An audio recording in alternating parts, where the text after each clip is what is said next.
The newest piece of public art in Cedar Falls, named Showtime, was recently installed on Main Street outside the Oster Regent Theater.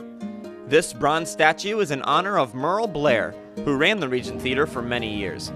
Upwards of 100 people gathered during the lovely afternoon ceremony to dedicate the statue.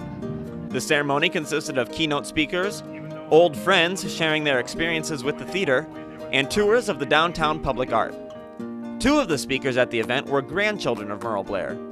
Barbara Giese and Doug Blair were both instrumental in bringing the statue to Cedar Falls.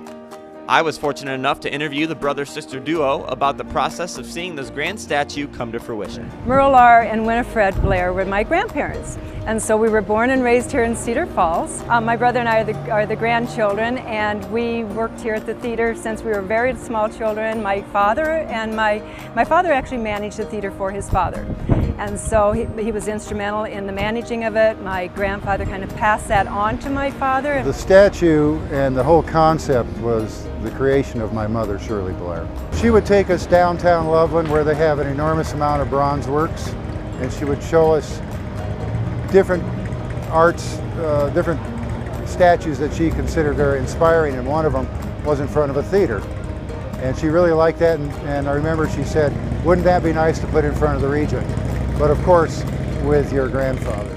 After Barbara and Doug's mother passed away, they were determined to see her wishes come true.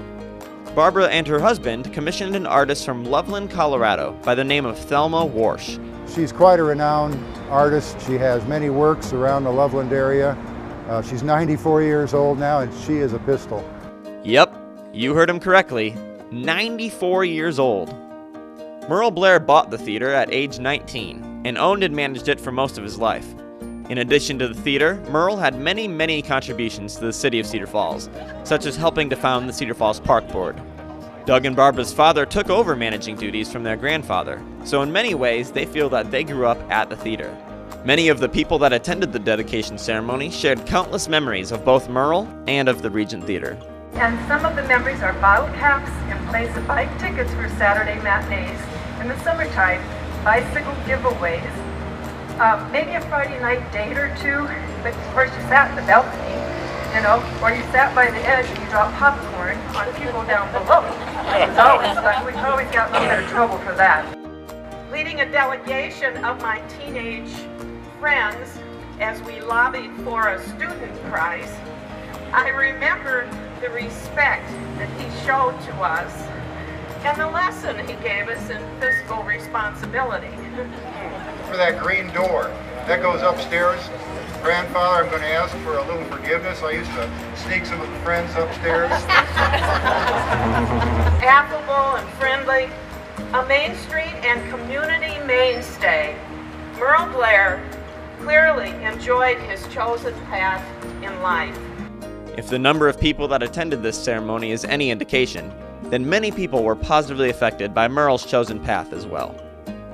But this statue represents much more than just a dedication to Merle or the rich history of the Regent Theater. The vision that I felt like my mother had with this was to carry on this kind of legacy of the entertainment and the community. Community is really important, and she was always involved. Wherever she moved, Cedar Falls, Florida, and then to Loveland, her last home. But what we'd like to see is that this entertainment continue, that it'll be shared. Those of us that still remember those stories of the theater, that we share those with our families, that those children will come down here, they'll enjoy all that the Cedar Falls Theater Community Group has to offer, take advantage of that, but also see the past history and era of when it started. I think that's important. That's the life of your community is your downtown. And without that, you don't have a heart. Your heart and soul is in your downtown. And we hope that people find much enjoyment from this piece of art. Showtime will welcome people into the beautiful heart and soul of Cedar Falls for years to come. For Cedar Falls TV, I'm Ian Goldsmith.